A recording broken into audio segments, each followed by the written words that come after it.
And we're going to do that a couple of times. And you can imagine really that your muscle is a sponge that's being squeezed. That really, whatever it is that feels under your hand, you can use your imagination to imagine that it is actually nice and soft and tension-free. And breathe, lift up, squeeze, and maybe your body a side bend as well. If you feel like just kind of naturally, let your head droop the other side. And let go. And this time, as you're on the side, stay here and give it a nod and say, yes. Yes, I can do this. This feels good. It is brainwashing, I know, but positive brainwashing. And then you can say, or you can say no. Like, no, I don't want any tension in my neck. I don't want any tension in my shoulder. And keep breathing. And come back. One side of my jaw is actually clicking. That's okay. Clicking is okay as long as there's no pain. Our body makes noises. And then while your jaws are dropped, it's the jaw dropping moment. I want you to push your jaw one side to the other. You're like batting your jaw. Can you feel maybe one side is easier than the other?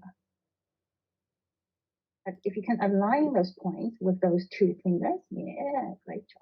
And what we're going to do is we're going to imagine this axis, there's a line going through your finger, right? As if your finger is doing this on each side of your head. We're going to give it a nod. So this is the axis that your skull articulates with your neck, with the first vertebra of your spine.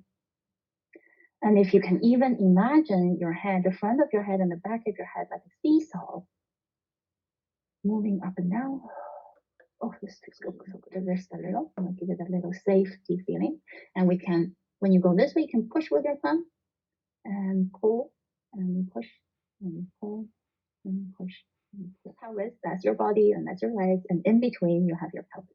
And underneath your pelvis, we've got these little bones. They're not quite little, actually. They're quite big. They're actually called sit bones. They're literally called sit bones. I mean, the technical word is ischial tuberosity, but they are, in the industry, we all call them sit bones. You should be sitting on your sit back. And we don't want to be sitting on our tailbone, slouching position. We don't want to be sitting too much forward on our thighs, on the edge. Some people tend to sit too much in front because then you're squeezing all the nerves and the blood vessels that's going down into your legs, right? This is a very, so then this region would have a limited blood supply and you're going to have all sorts of problems in your lower leg. Numbness, swelling, and just, in general, not good news, right? Any living cell in your body needs oxygen and nutrients every minute of the day. So what we're going to do is sitting on the chair, we're going to rock on the sit bone forward and back. And then we're going to imagine that these are little legs. We're going to walk on the chair with our sit bones forward and back. Okay, and I can see that you're already still doing it. And even without, I think this image is even clearer than me trying to do it.